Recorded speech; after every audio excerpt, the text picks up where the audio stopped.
വേദിയിലെ മറ്റ് പണ്ഡിതന്മാരെ, ഉലമാക്കളെ, ആദരണീയരായ വ്യക്തിത്വങ്ങളെ,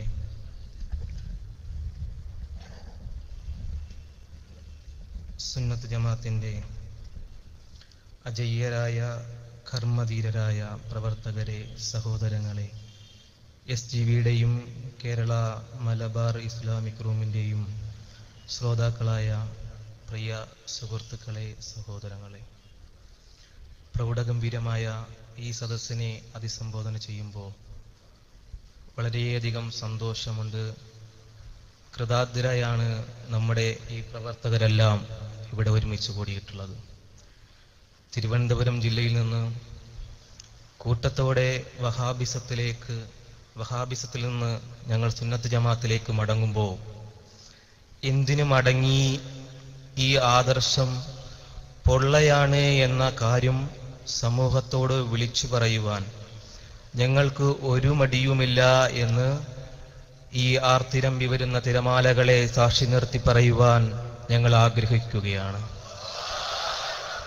കാരന്തൂരിന്റെ മണ്ണിലേക്ക്, അതേ ഇസ്ലാമിന്റെ തറവാട്ടിലേക്ക് ഞങ്ങൾ തിരിച്ചു വരുമ്പോൾ ലോകത്തിന്റെ അറിയപ്പെടുന്ന പണ്ഡിതനും ഷെയ്ഖുന കാന്തപുരം ഉസ്താദിന്റെ നേതൃത്വത്തിലുള്ള സുന്നത്ത് ജമാഅത്തിലേക്ക് ഞങ്ങൾ തിരിച്ചു വരുമ്പോൾ ഞങ്ങൾക്ക് അതിയായ സന്തോഷമുണ്ട്.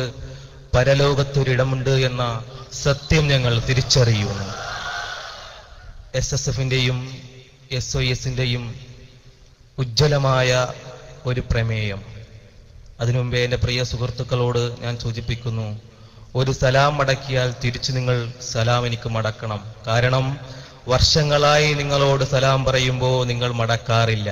ഉസ്താദുമാരുടെ സമ്മതത്തോടെ ഞാനൊരു സലാം അടക്കുകയാണ്. അസ്സലാമു അലൈക്കും വറഹ്മത്തുള്ളാഹി വബറകാതുഹു.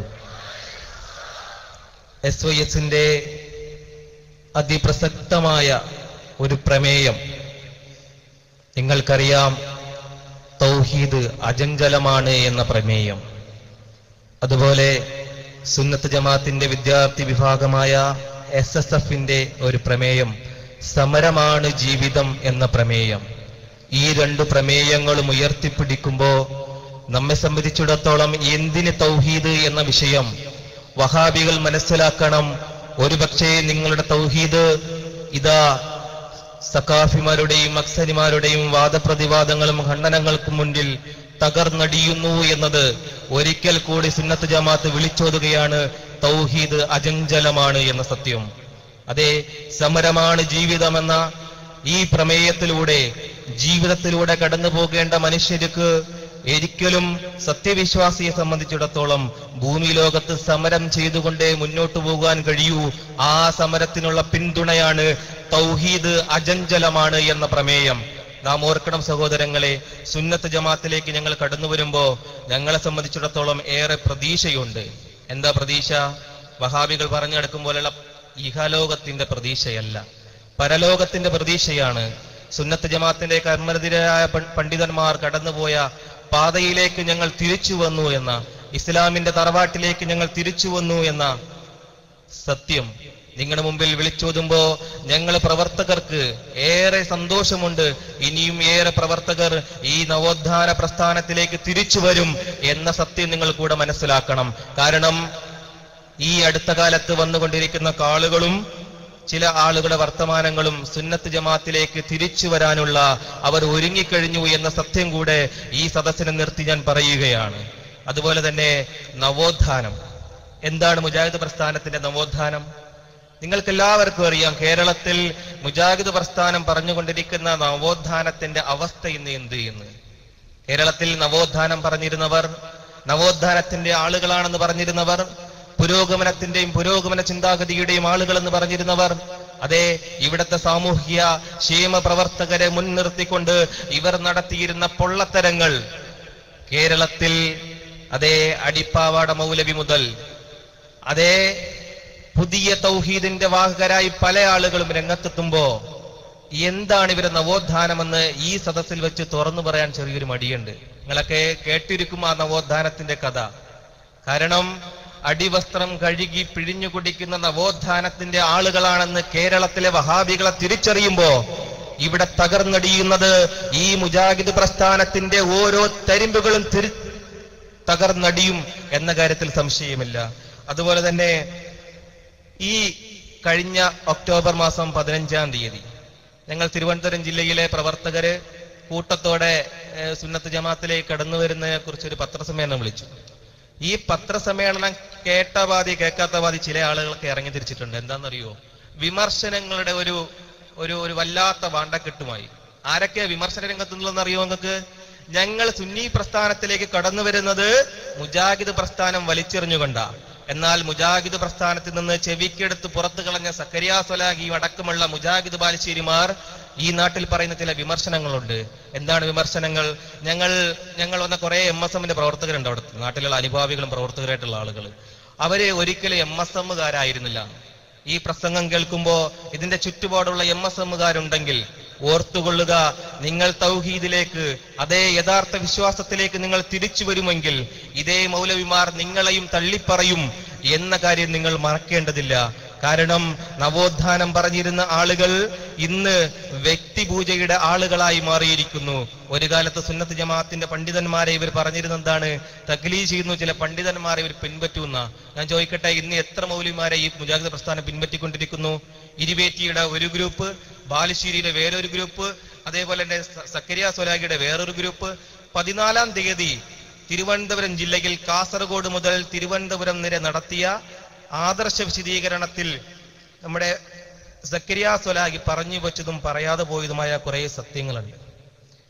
ഈ സ്റ്റേജിൽ വന്ന് നിൽക്കുമ്പോൾ ഞാൻ ഒരു കത്തും കൊണ്ടാണ് നിൽക്കുന്നത്.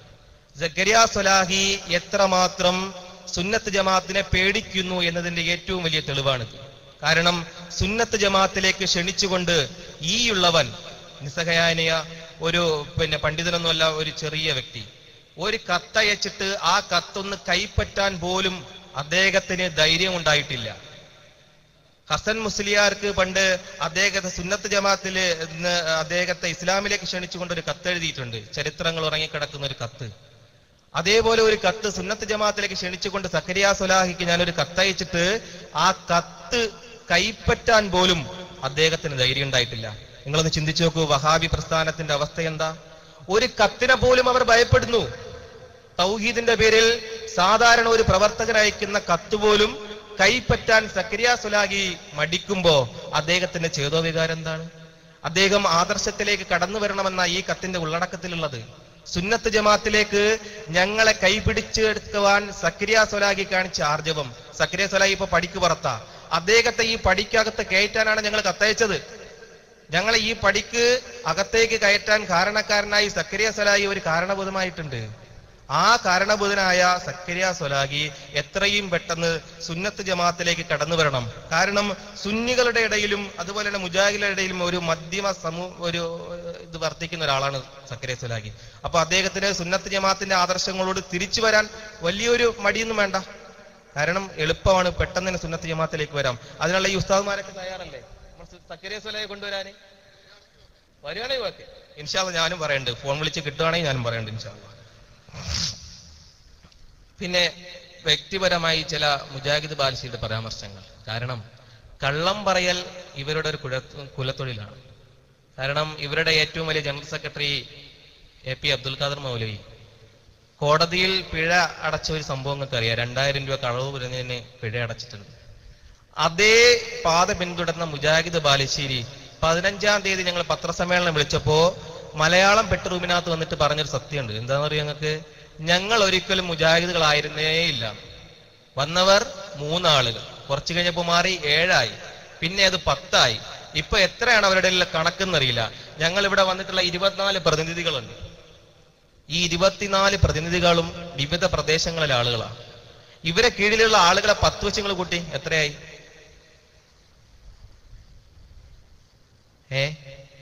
അപ്പോ ഈ പറയുന്ന തട്ടിപ്പ് മൗലവിമാര് ഒരുപാട് പ്രശ്നങ്ങളായിട്ട് മുന്നോട്ട് വരികയാണ്.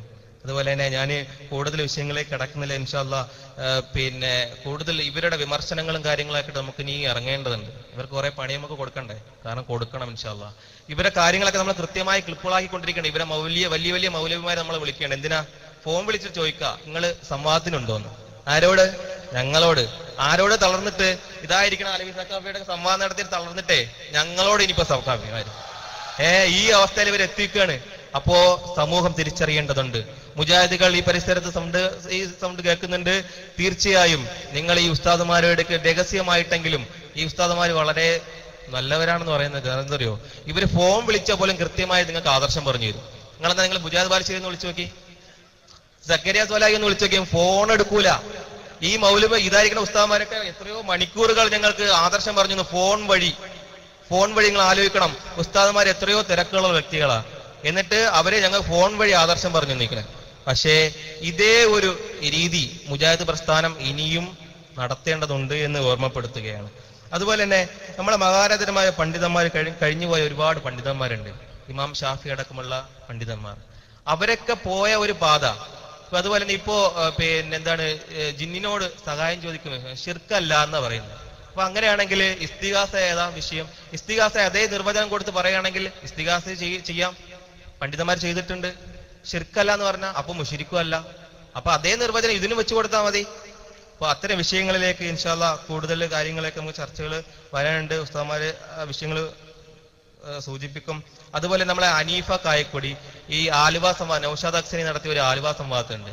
കേരളത്തിൽ മുജാഹിദ് സുന്നി സംവാദങ്ങൾ വളരെ വിപുലമായി നടന്നുകൊണ്ടിരിക്കും. കേരളത്തിൽ ജനങ്ങൾ തന്നെ ചോദിക്കുന്നു, എന്താ ഇവരിപ്പോ അങ്ങോട്ടും ഇങ്ങോട്ടും തമ്മിൽ തല്ലണം എന്തിനാ? ഇവർക്ക് തന്നെ ഇത് ഒരുമിച്ചിരുന്ന് പറഞ്ഞു കൊടുത്തുകൂടെ? ഒരുമിച്ച് തീരുമാനിച്ചുകൂടെ? പ്രാർത്ഥനയുടെ പേരിലാണോ ഇത്രയും പ്രശ്നങ്ങളൊക്കെ ഉണ്ടാകുന്ന കേരളത്തിൽ? അപ്പോ നൗഷാദ് അക്സനി ആ സംവാദത്തിൽ വെച്ച് ചോദിക്കണ ചോദ്യം, ആലുവ സംവാദത്തിൽ ആ CD നിങ്ങൾക്ക് പരിശോധിച്ചാൽ കൃത്യമായി മനസ്സിലാക്കാം. കേരളത്തിൽ നിർവചിച്ച് തിരിയപ്പെടാൻ കഴിയുന്ന ഒരു വിഷയം വന്നിട്ട് പോലും 6 ചോദ്യങ്ങൾ 6 മറുപടി എന്ന പേര് പറഞ്ഞ് മുങ്ങുന്ന അനീഫ കായക്കൊടിയെ നിങ്ങൾക്ക് ആ CD-യിൽ കാണാൻ പറ്റും. കാരണം കേരളത്തിൽ തീരുമാനിക്കപ്പെടേണ്ട ഒരു വിഷയം, പ്രാർത്ഥന എന്ന വിഷയം തീരുമാനിക്കപ്പെടേണ്ട ഒരു വിഷയം പോലും അവിടെ വെച്ച് എന്തുണ്ടായിട്ടില്ല, പറഞ്ഞിട്ടില്ല. സഹോദരങ്ങളെ, സുഹൃത്തുക്കളെ, ഞാൻ നിർത്തുകയാണ്. കൂടുതൽ